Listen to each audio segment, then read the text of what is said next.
what do we have in our stable of shitcoins that's going to be able to give us privacy if we have all this compute power that can essentially figure out who owns what Bitcoin via metadata, via anything that you're putting online, via on-chain transactions. And of course, the authorities will have access to all this information. And so if you care about privacy, then it behooves you to have a certain percentage of your stack in a token like Zcash.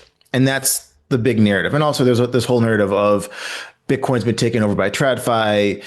TradFi can't trade privacy coins. Arthur Hayes opens with a reminder that the Bitcoin market, despite its choppiness throughout 2025, remains the best performing asset in modern history when measured over longer horizons. The issue, he suggests, is psychological. Human beings are hardwired to divide time into arbitrary compartments: January to December, quarterly cycles, election seasons. So when investors looked at the first 11 months of 2025 and saw gold, Nvidia, and other traditional assets outperforming Bitcoin, many began questioning whether Bitcoin had lost steam.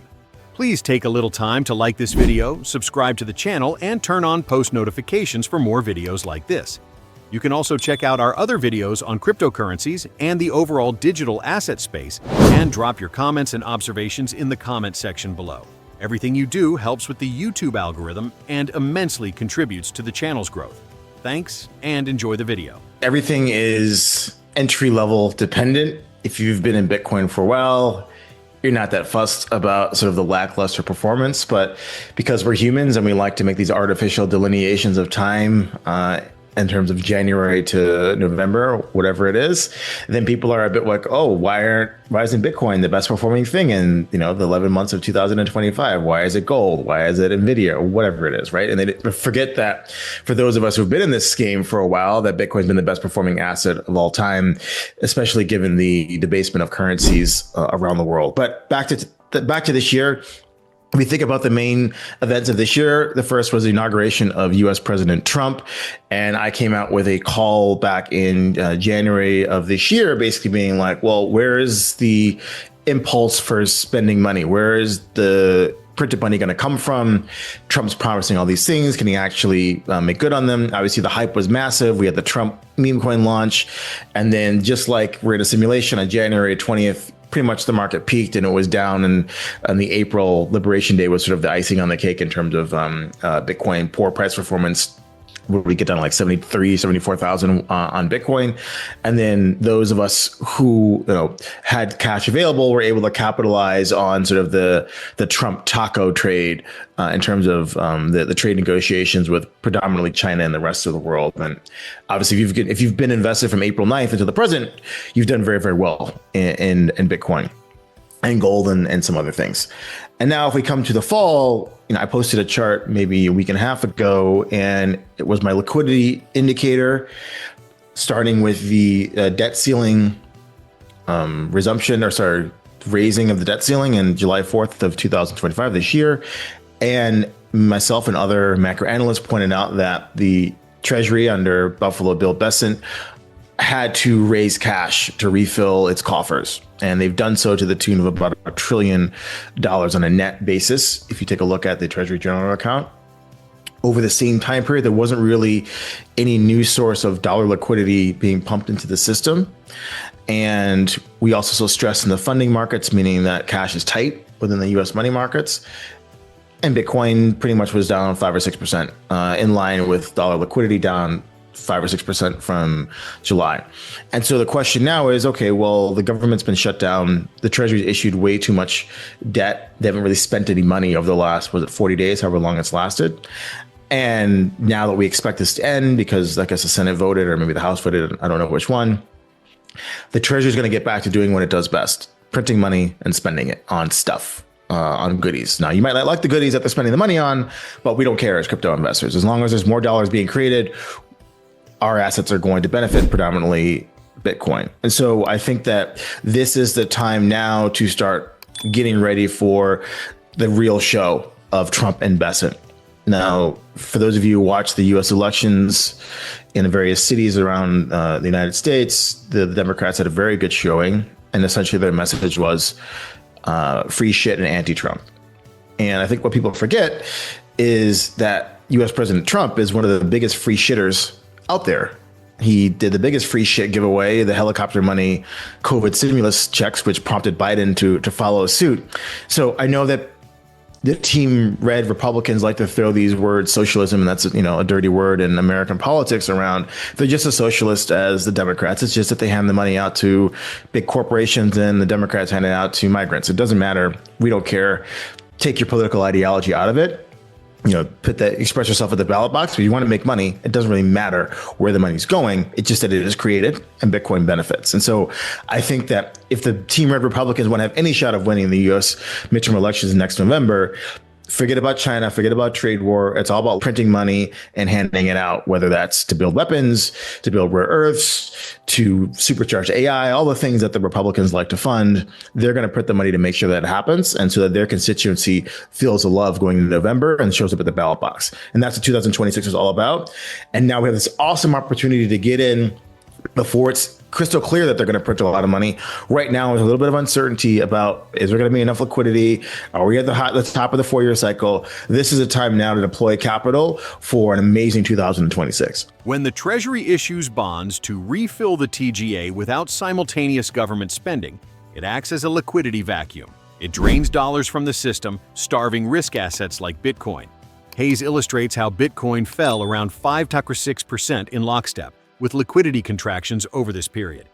Funding markets showed stress, and macro analysts flagged that dollar liquidity was unusually tight for a presidential year. So Zcash, I remember 2016, and I was deep enmeshed in Zcash. It was the hottest project at crypto at the time, very focused on privacy. It was a big narrative, and BitMEX was the first trading platform of any type to launch a pre-market Zcash futures contract. It really elevated our stature in the crypto markets, the price action around this thing. And when it eventually listed in 2016, I think it was December, because of how the mining rewards worked, and I know your chart only goes back to 2021 because it's probably Binance or somebody.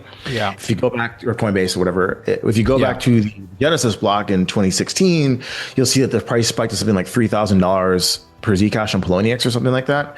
And that was due to, there wasn't a lot of supply on the market. So if you want to talk about the low circulating supply games that we play today in the shitcoin market, Zcash is one of the first really to go hard at this. And that's because there just wasn't enough coins because of how the mining worked. And so you had this big spike, and then obviously the price collapsed. There were some things that were not optimal about how they were conducting privacy, the trusted setup, the lack of any supply that was using these shielded addresses. So it was basically just another version of Bitcoin with, this possibility of privacy.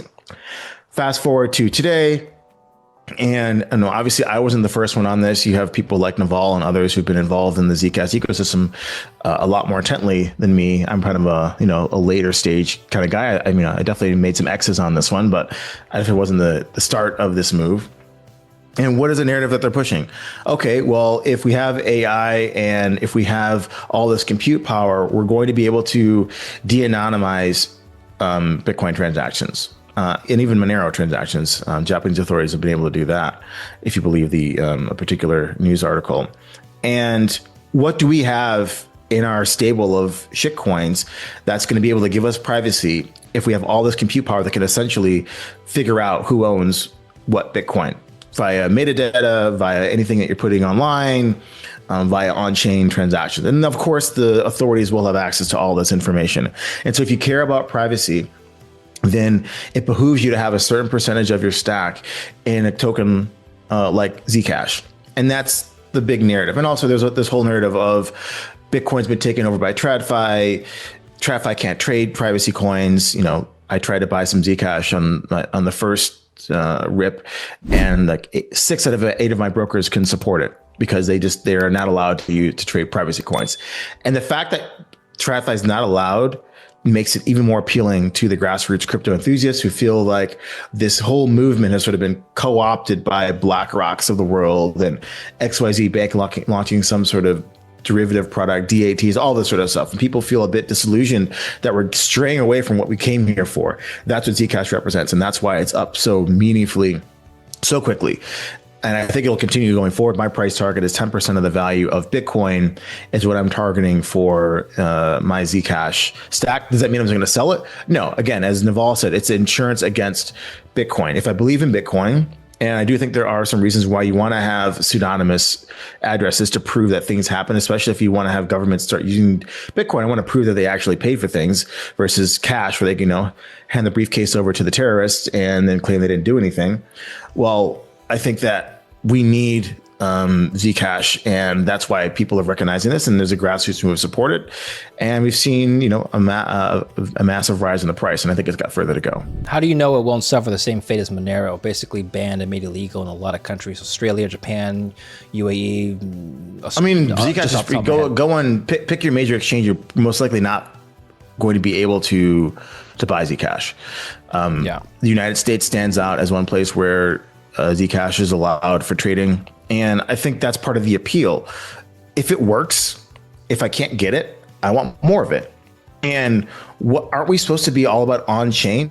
The centralized exchanges. Now we have the ability using near intents and some other public blockchains to essentially buy and sell Zcash and other assets completely anonymously. That is the goal of this whole movement. The fact that you can't get it on the centralized exchange blessed by the government makes me want it even more. Hayes notes that several of his own brokers refused to process Zcash trades. And to the crypto-native mindset, that restriction makes Zcash more desirable, not less. He also emphasizes the power of decentralized on-chain trading methods like intents. Even if centralized exchanges ban privacy coins, the crypto ecosystem can still buy, sell, and hold Zcash without touching regulated platforms. Please take a little time to like this video, subscribe to the channel, and turn on post notifications for more videos like this. You can also check out our other videos on cryptocurrencies and the overall digital asset space, and drop your comments and observations in the comment section below. Everything you do helps with the YouTube algorithm and immensely contributes to the channel's growth. Thanks, and enjoy the video.